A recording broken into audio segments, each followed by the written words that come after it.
World cup দোজায় করোনাতেছে 2026 world cup আছে। বাংলাদেশ ফ্যানদের মধ্যে Argentina Brazil নিয়ে কথা কাটাকাটি হবে না, এটা তো হই না। একজনের কাছে ব্রাজিল ওয়ার্ল্ড কাপ নিবে তো আরেকজনের কাছে আর্জেন্টিনা ওয়ার্ল্ড কাপ নিবে, এটা নিয়ে তো বর্তমানে ভালোই খোঁচাখুচি চলতেছে। আর্জেন্টিনা ফ্যান্সরা বলতেছে কিছু কিছু ব্রাজিল ফ্যানদের জার্সি দেখে মনে হয় যে এবারের বিশ্বকাপটা তারাই নিবে। তবে বলি কি ভাইয়া, আমরা আর্জেন্টিনা ফ্যান, তো ব্রাজিল ফ্যান 7 আপ খাওয়া। তোমাদের আবার কিসের চাপা? তোমরা কি জানো না তোমাদের অপর নাম যে আফা?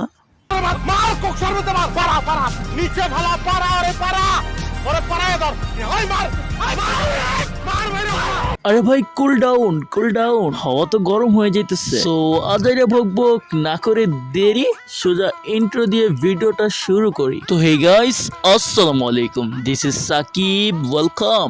Welcome to Sakib roasted. তো কেমন আছো তোমরা? বরাবরের মতো নতুন আর একটা ভিডিও নিয়ে হাজির হয়ে গেলাম আমরা। তো আজকে কি নিয়ে হাজির হয়েছি ওইটা তো টাইটেল এবং থাম্বনেল দেখে বুঝেই গেছো। আজকের টপিক 2026 ফুটবল ওয়ার্ল্ড কাপ, কে হবে চ্যাম্পিয়ন। চল তাহলে দেখা যাক সেলিব্রিটি প্লাস সাধারণ মানুষ কে কোন দলের সাপোর্ট নিতেছে। পলাশ একটা মাত্র দল সাপোর্ট করে ফুটবলে, সেটা হচ্ছে ব্রাজিল। আই হাই, গোয়া তো পুরাই মারছে। আর্জেন্টিনা ফ্যান্সরা কই? পলাশ ভাই তো নয় ব্রাজিল সাপোর্ট নিতেছে। আচ্ছা চল তাহলে দেখে আসি আমাদের বাংলাদেশের one of the megastar Shakib Khan কোন দলের সাপোর্ট নিতেছে এবং তার ওয়াইফ কোন দলের সাপোর্ট নিতেছে। শাকিব খান ব্রাজিল। আর এটা জানার পরে শাকিব খানের যারা ভক্ত আছে আর্জেন্টিনা করে, তাদের অবস্থা। আবার অন্যদিকে আমাদের সবার ক্রাশ ক্যাপেল নাকি মেসির ফ্যান।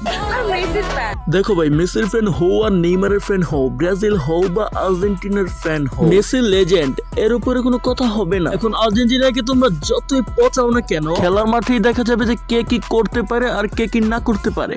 আমি নিজেও ভাই ব্রাজিল সাপোর্টার, তার মানে কি আমি আর্জেন্টিনা সাপোর্টারদেরকে হেট করব, মেসিকে হেট করব? মোটেও না ভাই, মেসি সর্বকালের সেরাদের একজন। আর হ্যাঁ, বিশেষ করে আর্জেন্টিনা ব্রাজিল ফ্যান্সদের বলতেছি, তোমরা কি জানো ব্রাজিল আর্জেন্টিনা যত বড় প্রতিদ্বন্দ্বী হোক না কেন, নেইমার আর মেসির কিন্তু বন্ধুত্ব ঠিকই আছে। তোমরা এরকম আর্জেন্টিনা ব্রাজিলের তর্ক জড়ায় বন্ধুত্ব নষ্ট করতেছো। আমি বলি কি ভাই, শোনো, এইসব বিষয় নিয়ে তর্ক না জড়ায়া বন্ধুত্ব ঠিক রাখো ভাই। দেখো আজকে হয়তো বা তর্ক করতেছো যে তোমার টিমই সেরা, তোমার টিমে তো হ্যাঁ তো এই রেকর্ড ওই রেকর্ড করে ফেলছে। আজকে নেইমারকে কিছু বললে তোমার সহ্য হই না, আর যে মেসি ফ্যান ওর মেসিকে কিছু বললে সহ্য হই না। দেখো ভাই, তোমার যদি কোনো বিপদ হই, ওই বন্ধু ওই মানুষটাই, ওই যার সাথে তুমি তর্ক লাগতেছো সেই কিন্তু আগে আসবে।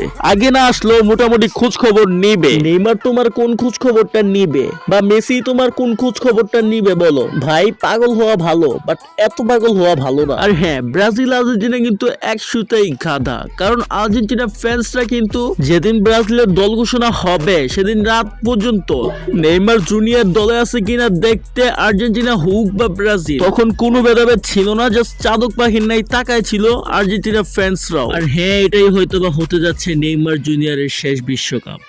Neymar Jr., Santos FC, welcome back Neymar.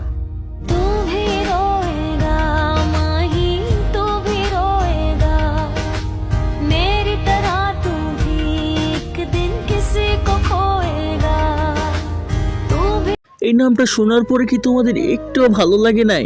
একটুও ভালো লাগে না আর্জেন্টিনা ফ্যান্সরা? বুকে হাত দিয়ে বলতে পারবা? হ্যাঁ, আমি এটাই বলতে চাইছি, কোনো দলাদলি করিও না। তোমার যে ফ্যান আর্জেন্টিনা সাপোর্ট করে, ওই আর্জেন্টিনা খেলার দিন তুমি তারে সাপোর্ট করিও। আর হ্যাঁ, তোমরা যারা আর্জেন্টিনা করো, তোমার যে ফ্যান্স ব্রাজিল সাপোর্ট করে, ওই ব্রাজিলের খেলার দিন তোমরা তারে সাপোর্ট করিও। এটাই হয়তোবা হতে যাচ্ছে নেইমার, মেসি, রোনালদো তাদের শেষ ওয়ার্ল্ড কাপ। এরপর হয়তোবা আবার ওয়ার্ল্ড কাপ আসবে, আবার ব্রাজিল আর্জেন্টিনা নিয়ে লড়াই হবে ফ্যান্সদের মাঝে, বাট নেইমার, মেসি, রোনালদো কেউই থাকবে না। আমি যেটা বোঝাইতে চাইছি আশা করি তোমরা সেটা বুঝতে পারছো। তো সেই বলে আজকের ভিডিও এই জায়গায় দি এন্ড করতেছি। প্রিয় ভিডিওটি ভালো লাগলে লাইক করে দিও, কিছু আবালদের কেড়ে দিব, তোমাদের জানাই আল্লাহ হাফেজ।